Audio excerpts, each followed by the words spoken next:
విదేశాల్లో చదవాలనుకుంటున్నారా? అయితే విదేశ్ కన్సల్ట్ ని సంప్రదించండి. దేశ రాజకీయాల్లో మనము చాలా కొత్తగా మీడియాలో చూస్తున్నాం. ఏంటంటే బెయిల్ ఒక కోర్టులో బెయిల్ వచ్చేంత వరకు జడ్జి గారు బెయిల్ వచ్చేంత వరకు ఆయన కూర్చో అంటే జ్యుడిషియల్లో జడ్జి గారు సీట్లో కూర్చున్న తర్వాత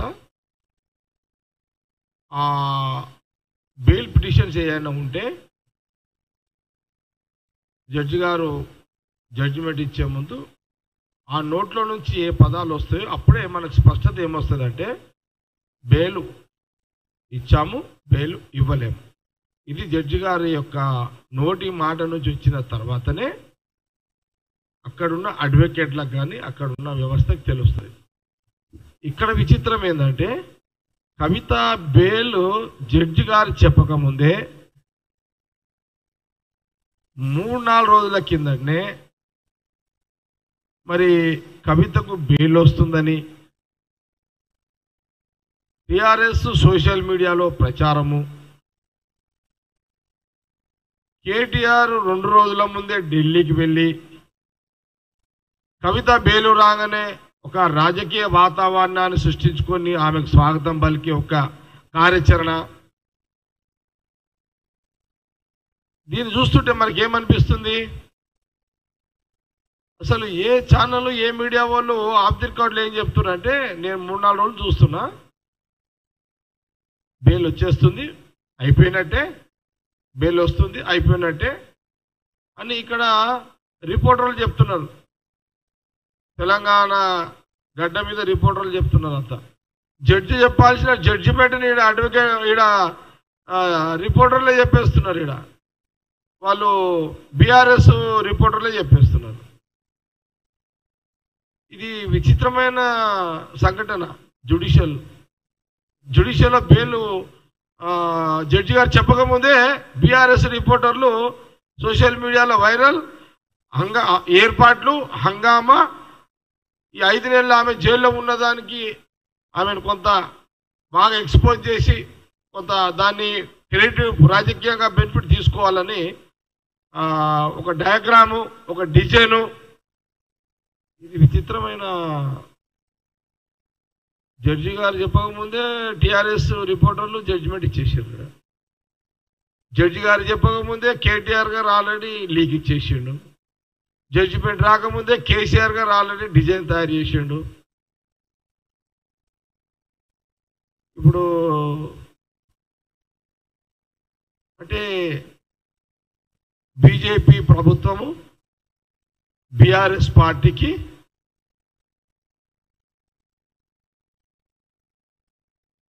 ఈ వాళ్ళ యొక్క ఒప్పందాలు అంటే ఇప్పుడు బీజేపీ ప్రభుత్వము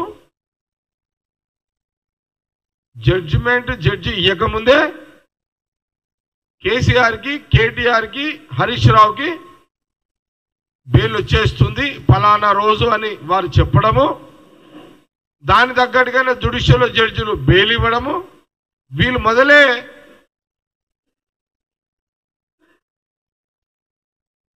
ఏర్పాట్లన్నీ రాజకీయంగా ఏర్పాట్లు చేసుకోవడం. విచిత్రమైన పరిపాలన దేశంలో.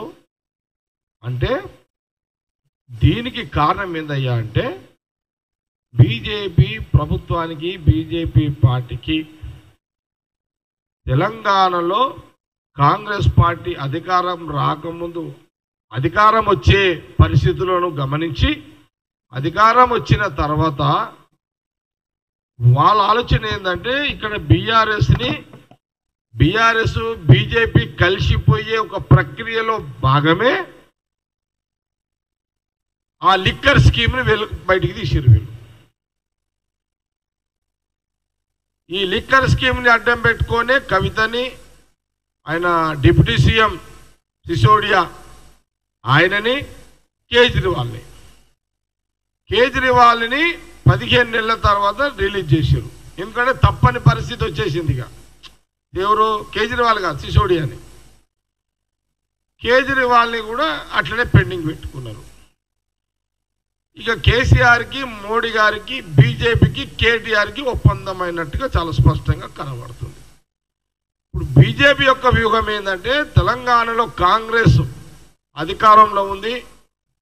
ఇక్కడ ముఖ్యమంత్రి ఇక్కడ రేవంత్ రెడ్డి గారు ఉన్నారు. ఇక్కడ కాంగ్రెస్ పార్టీ అధికారం ఉంది. సోనియా గాంధీ, రాహుల్ గాంధీ, ఖార్గే గారి నాయకత్వం ఇక్కడ బలంగా ఉంది. తెలంగాణ రాజకీయాల్లో తెలంగాణ పార్టీ మంత్రులు, గవర్నమెంట్ మంత్రులు కానీ, నాయకులు కానీ బలమైన క్యాడర్ ఉంది. గ్రామీణ ప్రాంతంలో కాంగ్రెస్ పార్టీ కన్నా గ్రహించినటువంటి బీజేపీ అధిష్టానము బీఆర్ఎస్ని భవిష్యత్ ఎన్నికలు అంటే ఇక్కడ తెలంగాణలో వచ్చే ఎన్నికలు, అందుకే ఉదాహరణ చెప్తున్నా, మొన్న పార్లమెంట్ ఎన్నికల్లో బీఆర్ఎస్ పాత్ర ఏంది? డమ్మీ పాత్ర పోషించింది. 10 ఏళ్ళు అధికారంలో ఉన్న బీఆర్ఎస్ పార్టీ, మీరు 10-12 ఎంపీ సీట్లున్న బీఆర్ఎస్ పార్టీ మొన్న ఎన్నికల్లో ఒక్క సీటు గెలవకుండా మీరు సరెండర్ అయింది వాస్తవమే అనే దానికి ఈరోజు కవిత బేలు నిదర్శనం. ఈ కవిత బేల్ కండిషన్లో భాగమే బిఫోర్ పార్లమెంట్ ఎన్నికల్లో ఒక్క సీటు కూడా బీఆర్ఎస్ గెలవకుండా బీజేపీ గెలిచేటట్టుగా ఇండైరెక్ట్ గా బీఆర్ఎస్ కేసీఆర్ గారు వాళ్ళ ఫ్యామిలీ, వాళ్ళ నాయకులకు, కార్యకర్తలకు న్యూట్రల్ చేసి బీజేపీకి ఓట్లు వేయించారు. ఇప్పుడు కేసీఆర్ సొంత జిల్లా, మరి అక్కడ తిరుగులేదు అన్నటువంటి రాజకీయ సందర్భాల్లో మరి అక్కడ ఎక్కడ ఏది గెలవకపోయినా మెదక్ పార్లమెంటు బీఆర్ఎస్ఏ గెలుస్తుంది, కేసీఆర్ మాట నిలబడుతుంది. ట్రబుల్ షూటర్ అన్న ప్రచారంలో ఉన్న హరీష్ రావే సక్సెస్ చేసుకుంటాడన్న రాజకీయ పరిస్థితులలో ఎట్లా ఓడిపోయింది బీఆర్ఎస్? అక్కడ ఓడిపోవడమే కాదు, 3వ స్థానానికి మెదక్ కేసీఆర్ సొంత జిల్లాలో 3వ స్థానం బీఆర్ఎస్ ఎందుకు వచ్చింది?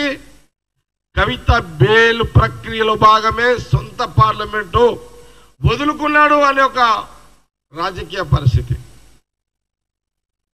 అందుకే ముఖ్యమంత్రి రేవంత్ రెడ్డి గారు, కాంగ్రెస్ పార్టీ మంత్రులు మొదటి నుంచి కూడా 14 సీట్లు మాకు కాంగ్రెస్కు తెచ్చుకుంటామనే కాన్ఫిడెన్స్ కారణం ఏంటంటే,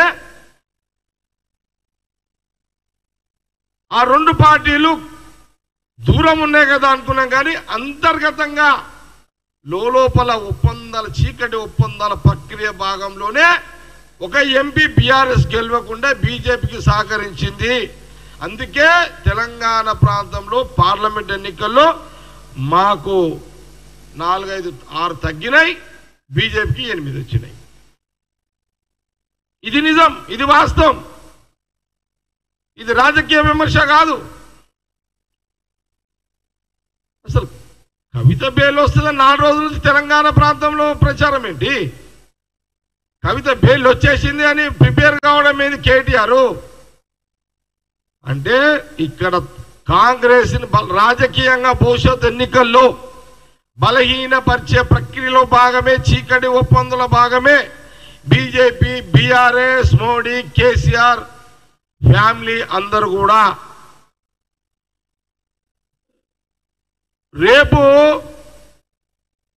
సరే బయట ప్రచారం జరుగుతున్నది, వీళ్ళు విలీనం అవుతారు, బీఆర్ఎస్ బీజేపీలో విలీనం అవుతారో ప్రచారం జరుగుతున్నది ఆల్రెడీ. చాలా మంది ప్రజలు అనుకుంటున్నారు బయట. కానీ వీళ్ళ ఆలోచన విలీనం కావచ్చు, లేదా ఇద్దరు భవిష్యత్తులో విలీనం అనే ప్రచారం చేసుకుంటూ భవిష్యత్తులో వచ్చే ఎన్నికల్లో వీళ్ళిద్దరూ అలయన్స్లో ఎలక్షన్ పోయే యొక్క ప్రక్రియలో భాగమే ఈ కవిత బేలు అని కాంగ్రెస్ పార్టీ చాలా స్పష్టంగా తెలియజేస్తున్నది. తెలంగాణ ప్రజల మధ్యలో ఈ చర్చ జరుగుతున్నది. అంటే బీజేపీకి చాలా తెలుసు, తెలంగాణ గడ్డ మీద, తెలంగాణ ప్రాంతంలో కాంగ్రెస్ని రాజకీయంగా ఏమి చేయలేము, కాబట్టి బీఆర్ఎస్ సపోర్ట్ కావాల్సిందే. అందుకోసమే ఈ తతంగం అంతా కొనసాగింది. ఇదంతా ఇక కవిత బేలు, బీఆర్ఎస్ నాయకుల సంబరాలు. ఈరోజు సంబరాలు చేసుకుంటున్నారు వాళ్ళు.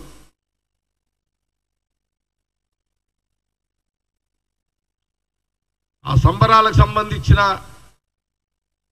విమర్శ, దానికి సంబంధించిన మాట మళ్ళీ చెప్తా. కానీ తెలంగాణ ప్రజలకు స్పష్టత చేయదలుచుకున్నాం ఏంటంటే, ఈ యొక్క రాజకీయ చీకటి ఒప్పందము భవిష్యత్తులో బీఆర్ఎస్ బీజేపీ ప్రయాణం చేసే భాగంలో కవితకు బెయిల్ అనేది చాలా క్లియర్గా స్పష్టంగా చెబుతూ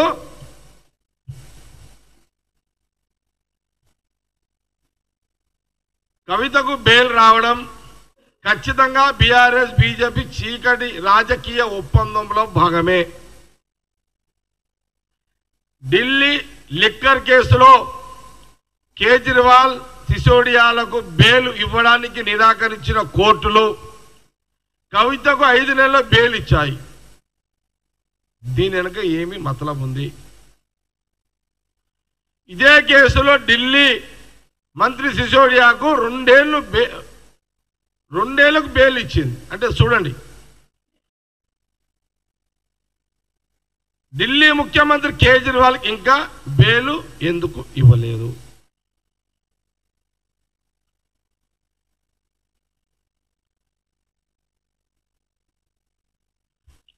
ఈ ఒప్పందాలు ఏవి? బీఆర్ఎస్ బీజేపీ యొక్క చీకటి ఒప్పందాలు. తెలంగాణలో కాంగ్రెస్ పార్టీ అధికారంలో వచ్చిన మొదటి రోజు నుంచే ప్రారంభమైనాయనేది ఒక అనుమానాన్ని వ్యక్తపరుస్తున్నాము. ఇది నిజం కూడా. బీజేపీ ఒప్పందాల భాగమే బీఆర్ఎస్ తెలంగాణలో తన పార్టీ బలహీనపరుచుకున్నది. ఎందుకంటే 10 ఏళ్ళు గవర్నమెంట్ ఉన్న బీఆర్ఎస్ ఇంత బలహీనంగా బీఆర్ఎస్ తెలంగాణలో దిగజారడానికి కారణం ఏంటయ్యా అంటే, కవిత జైలు, కవిత అరెస్టు, కవితను బయటికి తీసుకురావాలి, కాంగ్రెస్ దెబ్బ కొట్టాలి కాబట్టి బీజేపీ కలవక తప్పదు.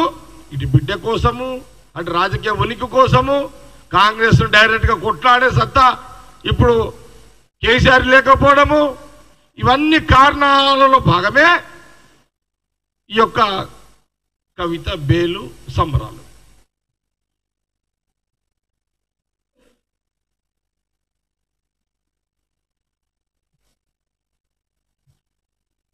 చాలా ఎగ్జామ్స్ మెదక్ పార్లమెంట్లో చెప్తున్నాం. ఏంటంటే 2 రోజుల ముందు రేపు పోలింగ్ ఉందగా మెదక్ పార్లమెంటులో బీజేపీ గెలిచిన అన్ని పార్లమెంట్లలో రేపు ఓట్లనంగా బీఆర్ఎస్ బూతులల్లో ఎక్కడ కూడా వాళ్ళ ఏజెంట్లు లేరు. బీఆర్ఎస్ ఏజెంట్లు ఒక్క బూత్లో పార్లమెంట్ ఎన్నికల్లో లేరు, వాళ్ళ నాయకులు లేరు, వాళ్ళ ఎమ్మెల్యేలు కూడా లేరు. 1 సైడ్ బీజేపీకి వేయండి అని డైరెక్ట్గా బీఆర్ఎస్ ఎమ్మెల్యేలు వాళ్ళ ఎంపీ క్యాండిడేట్లు కూడా చెప్పేశారు. బీఆర్ఎస్ ఎంపీ క్యాండిడేట్లు కూడా మీరు కాంగ్రెస్కి వేయకండి, బీజేపీ వేయండి అని. ఇది నిజం ఇదంతా. కాబట్టి అల్టిమేట్ ఏంటంటే బీజేపీ ఒక రాజకీయంగా మళ్ళీ వచ్చే పార్లమెంట్ ఎన్నికల్లో వాటిలో సీట్లు పెంచుకుని, అంటే వాళ్ళకు కావాల్సిన, ఎందుకంటే చూడండి నార్త్ అంతా వీక్ అయిపోయింది, బీజేపీ ఇంకా వీక్ అయిపోతుంది. వాళ్ళు మొన్న ఈ సౌత్ తోటే ఎట్లా వచ్చారు, తెలంగాణలో బీఆర్ఎస్ని వీక్ చేసిర్రు, 0 చేసిర్రు పార్లమెంట్ ఎన్నికల్లో, వాళ్ళకి 8 వచ్చినాయి. అట్లాగే ఆంధ్రప్రదేశ్లో టీడీపీ, పవన్ కళ్యాణ్, చంద్రబాబు నాయుడు ఒక ఎలక్షన్ ఏమో జగన్ తోటి తీసుకున్నారు. ఈ ఎలక్షన్ ప్రజలు జగన్కి వ్యతిరేకంగా ఉన్నారని టీడీపీ, పవన్ కళ్యాణ్ తోటి సపోర్ట్ తీసుకున్నారు. ఇక్కడ కొన్ని సీట్లు, అక్కడ కర్ణాటకలో కూడా మా నాయకులను ఇబ్బంది పెట్టి అక్కడ కొన్ని సీట్లు మొన్న ప్రధానమంత్రి మోడీ గారు అయినంటే కారణం ఏంది? అక్కడ బలం తగ్గింది, ఇక్కడ బలం పెంచుకోవాలి, ఇక్కడ ఉన్న ప్రాంతీయ పార్టీలను తన గుప్పిట్లో పెట్టుకోవాలి, దాంతో బీజేపీ కేంద్రాన్ని పరిపాలించాలి అనే బీజేపీ మోడీ అమిత్ షా యొక్క డయాగ్రామ్లో భాగమే ఈ ప్రాంతీయ పార్టీలు, ప్రధానంగా బీఆర్ఎస్ కేసీఆర్ ఒక పావు చెస్లో ఒక పావుగా ఆయన పనిచేస్తుండు బీఆర్ఎస్కి బీజేపీకి అనేది చాలా స్పష్టంగా కాంగ్రెస్ పార్టీ తెలియజేస్తుంది. Okay Hari enough.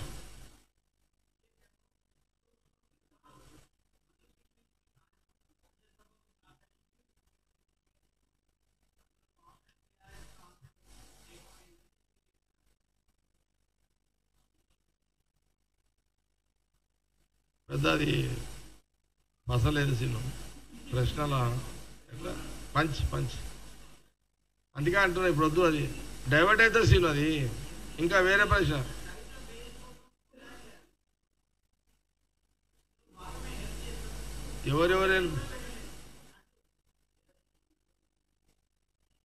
ఎవరన్నారు? బీఆర్ఎస్ నాయకులు ఏమంటున్నారు? బీఆర్ఎస్కి కవిత బెయిల్ రావడంతో మంచి రోజులు వచ్చినాయని అంటున్నారు. ఆ మంచి రోజులు కవిత బెయిల్ రావడంలో బెయిల్ వచ్చిన దాంతో పాటు వెనక బీజేపీ ఉంది కాబట్టి ఆ ధైర్యంగా బీఆర్ఎస్ నాయకుల యొక్క ఆ మాటలు వారు అంత ఈరోజు ఆ ధైర్యంగా మొన్నటిదాకా పిల్లిలాగా అణిగి మెనిగి బూట్లో కూర్చున్న బీఆర్ఎస్ కవిత బెయిల్తో ఈ సంబరాలు చేస్తున్నారంటే మాకు బీజేపీ వెనుక ఉన్నది అనే ఒక ధైర్యం ఈరోజు కేసీఆర్కి కేటీఆర్కి హరీష్రావుకి వచ్చింది కాబట్టి ఈ సంబరాలు.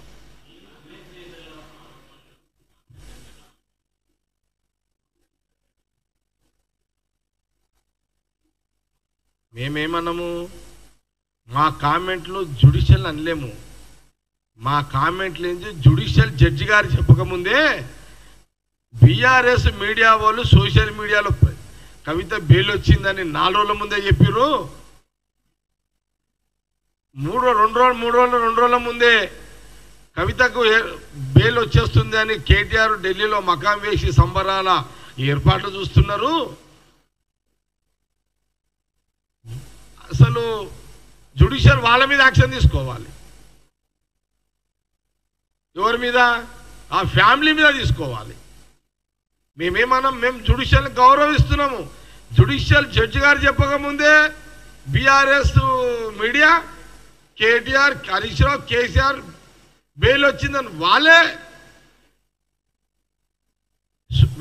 మీడియా ద్వారా ప్రచారం చేస్తున్నప్పుడు మనం ఎందుకు ఈ జ్యుడిషియల్ గౌరవించకుండా ఇలాంటి బెయిల్ వచ్చిందని చెప్పడము? జ్యుడిషియల్ వాళ్ళని తప్పుపట్టాలి. కాంగ్రెస్ పార్టీ అనే అధికారం ఎవరికి లేదు. మేము చాలా క్లియర్గా జ్యుడిషియల్ పట్ల మేము అందుకే అంటున్నాం కదా, జడ్జి గారు చెప్పకముందే కేటీఆర్ చెప్పేసిండు, జడ్జి గారు చెప్పకముందే సోషల్ మీడియా బీఆర్ఎస్ చెప్పేసింది. దీన్ని జ్యుడిషియల్ గమనించాలని కాంగ్రెస్ పార్టీ కోరుతున్నది.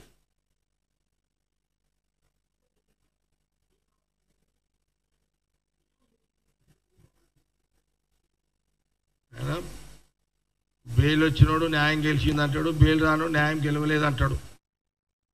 ఇది మామూలే. వచ్చినోడు ఒకటి చెప్తారు, రానోడు ఒకటి చెప్తారు, మామూలే. కానీ 15 నెలల తర్వాత సిసోడియాకి ఎందుకు ఇచ్చారు? ఆయనకు వచ్చింది బెయిల్. 6 నెలలకి 5 నెలలకి ఈమెకి ఎట్లా వచ్చింది బెయిల్? ప్రశ్న. అసలు కవితనే కదా సూత్రధారి. ఏది? ఈ లిక్కర్కి సంబంధించిన బిజినెస్ ఏదైతే ఢిల్లీలో జరిగిందో ఇన్వెస్టర్ ఎవరు? కవితనే కదా.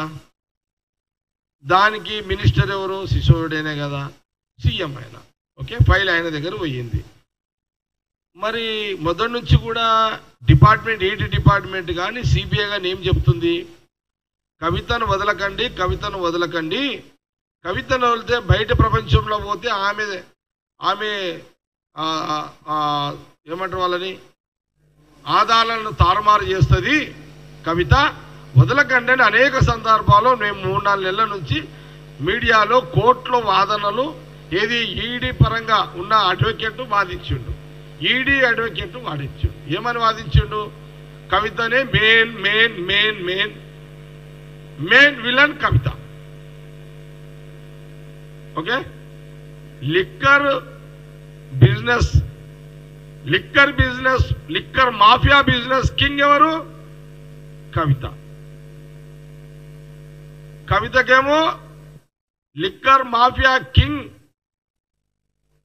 విలన్ కవిత. ఈమెకు 5 నెలలకు వచ్చింది. బ్యాక్గ్రౌండ్ ఎవరు? సిసోడియా 15 నెలలకు వచ్చింది. కేజ్రీవాల్కి సీఎంకి బెయిల్ రాలే. ఇప్పుడు కేజ్రీవాల్ గారు కూడా ఆయన టైట్గా ఉన్నాడు కాబట్టి ఆయనకు బెయిల్ వస్తలేదు. మరి దీన్ని బట్టి మనకేం స్పష్టంగా తెలుస్తుంది కదా, ఇంత క్లియర్ పిక్చర్ ఉంది ముంగట.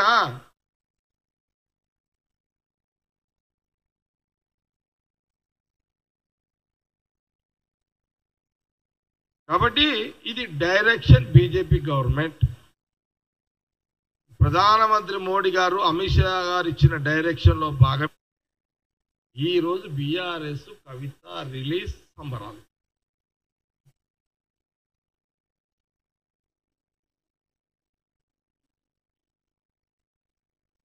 రెండు రకాలుగా ఉంటుంది. విలీనం కావచ్చు, పొత్తు పెట్టుకొని ఎన్నికలకు పోవచ్చు. ఈ రెండిట్లా ఏదైనా జరగవచ్చు. బీఆర్ఎస్ బీజేపీలో విలీనం కావచ్చు, లేదా చీకటి లేదా పొత్తు కావచ్చు. ఈ రెండిట్లో ఏదో ఒకటైతే రానున్న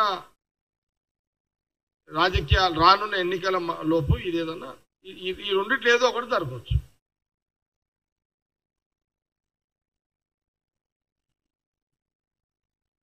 మేమేం అగౌరవపరచలేము సుప్రీంకోర్టు ఆర్డర్ని. మేము బెయిల్ ఇచ్చిన దానికి మేమేమన్నా ఇప్పుడు ఏమన్నా అన్నామా? ఏమన్నా మేము జడ్జి గారిని ఏమనలే.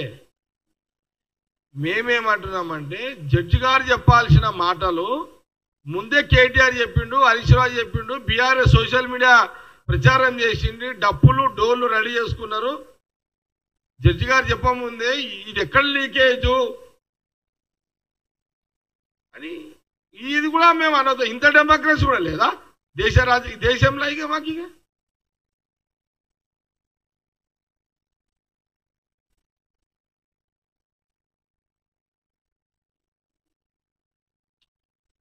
ధర్మమో అధర్మమో లిక్కర్ బిజినెస్ కవిత చేసింది నిజమే. దాన్ని ఆధారం చేసుకొని బీజేపీలు పట్టింది, ప్రభుత్వం పట్టింది నిజమే. ఈమె జైల్లో పెడితే కేసీఆర్ లొంగుతాడు అనేది నిజమే. వాళ్ళు బీజేపీ అమిత్ షా గారు ప్రధానమంత్రి మోడీ గారు సక్సెస్ అయ్యారు. ఇట్లా ఒక్క సీటు ఎంపీకి వెళ్ళకుండా తెలంగాణలో గిఫ్ట్ ఇచ్చిర్రు మోడీ గారికి కేసీఆర్ గారు. అందుకే కవిత బెయిల్ వచ్చింది అని ప్రజలు అనుకుంటున్నారు.